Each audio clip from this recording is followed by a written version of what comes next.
Hello and welcome to this new video on how to cancel Agoda booking. So if you are new here, subscribe and press the notification bell icon so you don't miss any upcoming further videos. Now let's get started. So first thing that you need to do is open the web browser of your choice. In the top of the web browser there will be a search bar. Just click on it and you just have to type Agoda and press enter in the keyboard.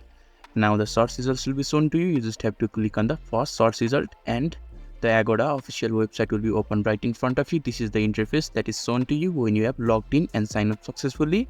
And when you're inside this interface, you just have to look on the top right hand side of the screen. There will be a circular icon. You just have to click on it and a pop-up box will appear. And you just have to click on bookings. And booking section will appear right in front of your screen. And in this section will be the list of booking that you have done previously.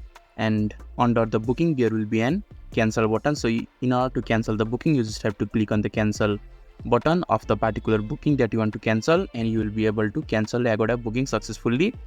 And as you can see, there are three different options on the taskbar. They are upcoming, completed and cancelled. You just have to click on the cancelled and you will be able to see all the booking that you have cancelled as well.